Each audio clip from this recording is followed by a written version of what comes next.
ICC T20 ప్రపంచ cup 2026 నేపథ్యంలో పాకిస్తాన్తో నెలకొన్న వివాదానికి ఇండియానే ప్రధాన కారణమని పాక్ మాజీ క్రికెటర్ జహీర్ అబ్బాస్ పేర్కొన్నాడు. ఇండియానే ఆటలోకి రాజకీయాల్ని తీసుకొచ్చిందని ఆరోపించాడు. ఐసీసీ టీ20 ప్రపంచ కప్ 2026లో భాగంగా భారత్తో జరిగే మ్యాచ్ని బహిష్కరిస్తున్నామని పాకిస్తాన్ ప్రభుత్వం ప్రకటించిన సంగతి తెలిసిందే.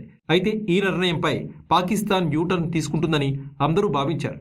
కానీ పాకిస్తాన్ ప్రధాని షాబాజ్ షరీఫ్ భారత్తో ఎట్టి పరిస్థితుల్లో మ్యాచ్ ఆడబోమని మరోసారి స్పష్టం చేశాడు. తాజాగా ఈ వ్యవహారంపై మాట్లాడిన జహీర్ అబ్బాస్ ఇరు జట్ల తీరుని తప్పుపట్టాడు. ఈ వివాదాన్ని మొదలుపెట్టింది మొదట టీమిండియానే అని తెలిపాడు.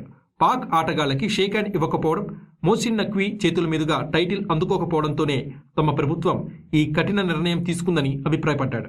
ఆటలో రాజకీయాల్ని భాగం చేయవద్దని, సోదరుల్లా మ్యాచ్ ఆడాలి అని రెండు దేశాలకి విజ్ఞప్తి చేశాడు. ప్రపంచంలోనే భారత్ పాక్ మ్యాచ్లకి ఉండే క్రేజ్ మరో మ్యాచ్కి ఉండదని, ఐసీసీకి కూడా ఈ మ్యాచ్ ద్వారా భారీ ఆదాయం వస్తుందని సూచించాడు. షేక్ హ్యాండ్ ఇవ్వకపోవడం, ఆ తర్వాత ఆసియా కప్ టైటిల్ని స్వీకరించకపోవడం వల్లే ఇదంతా జరుగుతోంది. నేను చెప్పేది ఏంటంటే ఇరు దేశాలు ఒకరితో ఒకరు స్నేహపూర్వకంగా ఉండండి, క్రికెట్ ఆడండి. ఈ క్రీడలో రాజకీయాల్ని చేర్చకండి. ఇది చాలా మంచి ఆట. మనం కలిసి ఆడాలి. మనం సోదరుల్లా పోటీ పడాలి.